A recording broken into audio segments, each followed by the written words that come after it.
খবরদার খবরদার খবরদার, ঝড়ের বেগে ধেয়ে আসছে ঘূর্ণিঝড় রেমাল। কাল মাঝরাতেই বাংলাদেশ ও পশ্চিমবঙ্গ উপকূলে ঝাঁপিয়ে পড়বে সে। ওমানের নামাঙ্কিত এই ঘূর্ণিঝড় ও গভীর নিম্নচাপের ধাক্কায় সোমবার পর্যন্ত চলতে পারে দুর্যোগ। তাই সাবধানে থাকুন, নিরাপদে থাকুন। আজ 25শে মে সারা দেশের 58টি লোকসভা আসনে ষষ্ঠ দফার ভোট সাঙ্গ হলো। ভোট লড়লেন 92 জন মহিলা প্রার্থী সহ মোট 869 জন প্রার্থী। আজ ভোট হলো উত্তরপ্রদেশের 14, হরিয়ানার 10, বিহারের 8, দিল্লির 7, ওড়িশার 6, ঝাড়খণ্ডের 4, জম্মু কাশ্মীরের 1 ও পশ্চিমবঙ্গের 8টি আসনে। আজ দিল্লিতে ভোট দিয়েই বিখ্যাত মাকে নিয়ে সেলফি তুললেন বিখ্যাত ছেলে।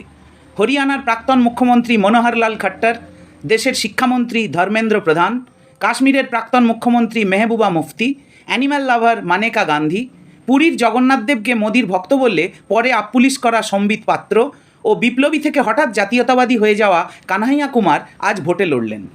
এবার আসি আজকের পশ্চিমবঙ্গের ভোটের কথায়। আজকের থামনেলের একদিকে নন্দীগ্রাম, অন্যদিকে কার্তিক মহারাজ। এই গেরিলা হামলায় আগেই জমিটা তৈরি ছিল। আজ তাই অশান্তি এড়ানো গেল না। তবে অশান্তি মূলত সীমাবদ্ধ ছিল পুরো 2 মেদিনীপুর জেলা জুড়ে। বাঁকুড়ায় বিজেপির জয় মোটামুটি নিশ্চিত। সুভাষ সরকার এবারেও যাচ্ছেন সংসদে। তৃণমূলের অরূপ চক্রবর্তী দাগ কাটতে পারেননি। বিষ্ণুপুরে তো লড়াইটা প্রাক্তন স্বামী স্ত্রীর। তবে আজ সারাদিনই এই কেন্দ্র খবরে ছিল না। ধরে নেওয়াই যায় যে এখানে গবলু গাবলুর হার নিশ্চিত। পরের কেন্দ্র পুরুলিয়া। এখানে 4 মাহাতোর লড়াই। তবে সিপিএমের বলে বলিয়ান বর্ষিয়ান কংগ্রেস নেতা নেপাল মাহাতোকে বেশ খোশ মেজাজে দেখা গেল। এখানে জ্যোতির্ময়ের জ্যোতি নেপালি পর্দায় খানিক স্তিমিত হয়ে যাওয়ার সম্ভাবনা। এবার মেদিনীপুর থেকে দিলীপ দাকে নির্বাসনে পাঠিয়ে এখানে বিজেপির প্রার্থী অগ্নিমিত্রা আজ সারা দিন দাপিয়ে বেড়ালেন বুথে বুথে, জায়গায় জায়গায় বাধা পেলেন। কিন্তু অদ্ভুতভাবে তার প্রতিদ্বন্দ্বী তৃণমূলের জুন মালিয়াকে আইসক্রিম খেতে দেখা গেল। দেখে মনে হলো তিনি যেন বলতে চাইলেন, ঠান্ডা ঠান্ডা কুল কুল, ছোট নয় বড় ফুল। পাশের কেন্দ্র ঘাটালের বিভিন্ন জায়গায় অশান্তির চেনা ছবি দেখা গিয়েছে। বিজেপির হিরণের গাড়ি আটকে গোব্যাক স্লোগান, রাস্তা অবরোধ, সব কিছু। হিরণ তো এমনকি কেন্দ্রীয় বাহিনী আর তৃণমূলের মধ্যে সেটিংয়ের অভিযোগও করেছেন। দেব কিন্তু ফুরফুরে। সারা দিন কচিদের সাথে সেলফি তুলে বুমের সামনে বাইট দিয়ে ঘুরে বেড়ালেন। ঘাটালের ফলাফল মনে হয় এবারও দেবনাগরী হরফেই লেখা হবে। এরপর কাঁথি। শুভেন্দুর প্রেস্টিজ ফাইট। ভাই সৌমেন্দু প্রার্থী ছুটলেন সারাদিন। তার প্রতিপক্ষ প্রার্থীদের একবারও কোথাও দেখা গেল না। সৌমেন্দুর সংসদে যাওয়া আর মাত্র 10 দিনের অপেক্ষা। শেষ পাতে তমলুক। আজ তমলুক বর্গভীমা মন্দিরে পুজো দিয়ে দিনটা শুরু করেছিল তৃণমূলের দেবাংশু। আজ সারা দিন তাকে বড্ড অসহায় দেখালো।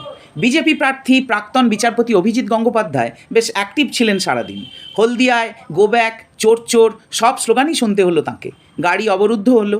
শেষে আর সয়না দেখে ময়নায় ধর্ণা দিয়ে দিন শেষ হলো তাঁর। এখানে সিপিএমের সায়ন প্রচারে ঝড় তুললেও আজ পুরো কেন্দ্র জুড়ে তার হরকত কম ছিল। রইল বাকি ঝাড়গ্রাম। একদম শেষ বেলায় বিজেপি প্রার্থী প্রণত টুডুকে কারা যেন প্রাণে মারার চেষ্টা করলো পাথর ছুঁড়ে। তার দেহরক্ষী আহত হলেন। তার অভিযোগ এরা নাকি রোহিঙ্গা। রাষ্ট্রসংঘের হয়ে একসময়ে কাজ করা সিপিএম প্রার্থী সোনামণি টুডুকে আজ দেখা যায়নি। যাই হোক, নিজের বুথে ভোট দেওয়া থেকে শুরু করে মিডিয়ায় বাইট, রিপাবলিককে নিজের নন্দীগ্রামের অফিসে বসে এক্সক্লুসিভ ইন্টারভিউ দেয়া, আজ সারা দিন মেদিনীপুর জেলার বিজেপির মূল গেম প্ল্যানার শুভেন্দু অধিকারীর শরীরী ভাষা বলে দিল ভোট কেমন হয়েছে। কিন্তু আজ ভোটের আগে আবার চলে গেল একটা প্রাণ। আকাশ জুড়ে রয়ে গেল সন্তানহারা মায়ের বুক ফাটা আর্তনাদ।